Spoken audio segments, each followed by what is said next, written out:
So there are two trans boxers competing in the female division at the Olympics in 2024. This seems ridiculous to me. And in a moment, we're going to head downstairs. I'm going to take you through some of the articles I saw. We're going to look at some of the fight clips and talk about this in general. But I saw something the other day saying that swimming had disqualified any trans athletes. And I went, okay, that's good.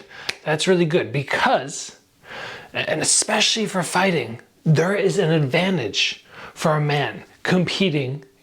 You might say, oh, it's not a man, but somebody with that man's strength, you're going to have an advantage over females. Not only are you going to be the bigger person, like men are naturally going to have more muscle, a little less body fat, and they're going to be able to make lighter weights. And the first thing I saw when this boxer from Algeria was competing against his opponent, wherever she was from, I went, man, there's a big size difference.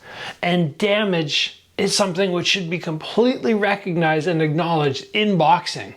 Why would you go, okay, swimming's not allowed to have transgender athletes, but boxing is? And I think, as I understand from reading the article, this really comes down to the sanctioning body. So what are we looking at here? The athlete, Ayman Khelif from Algeria, sorry for the pronunciation, had in the past failed to meet gender eligibility tests at the Women's Boxing Championships in New Delhi last year, prompting their disqualification. Yeah, that makes sense. Look at 66 kilos, competing at 66 kilos. That's what I compete at. Put me up against a female at 66 kilos and it's just not going to be fair. I've boxed with some girls before who are pretty high level in Canada and they're great, no doubt.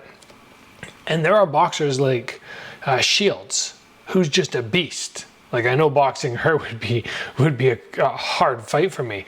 But in general, the girls that I've boxed against, even though they're high level, they just don't have the same punching power as guys. They don't have the same durability as guys. And I always feel like, you just pull back a little bit. Not a lot, but a little bit. And when you're competing at the highest level, right, the Olympics, all of this makes a difference. It's the exact same thing when I compete. If I go against an opponent who has 10 pounds on me, like they cut 10 extra pounds and they can rehydrate, it makes a difference. Don't kid yourself. So they were saying, let's see here, what do we got?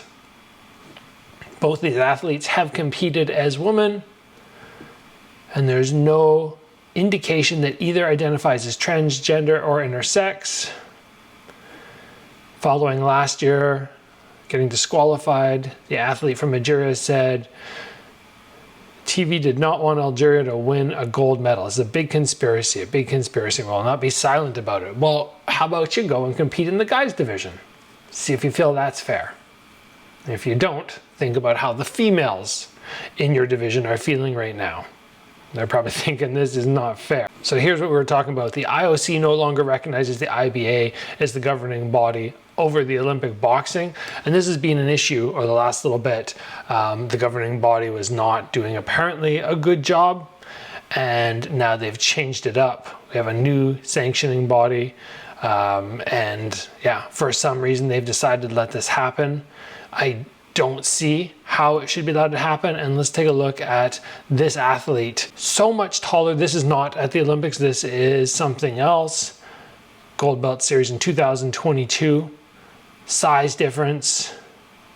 It's hard to judge based on one fight, but the girl in red kind of moves like I'm used to seeing. High level, nice overall technique, but looks undersized, and the striking power does just not look the same. And now, of course, we can't base it off just this one fight, but in general, if you have swimmers complaining about it not being fair, and you have all the other athletes in the world saying this is not fair, why in the world would boxing allow it? This is a sport where people can get really hurt. You can send girls in there to get really hurt against somebody they should not be competing against. Maybe I'm wrong. Maybe I'm wrong on this topic and you have a different opinion, but I just don't see this being something which should happen. Anyway, you can drop your comments down below if you want.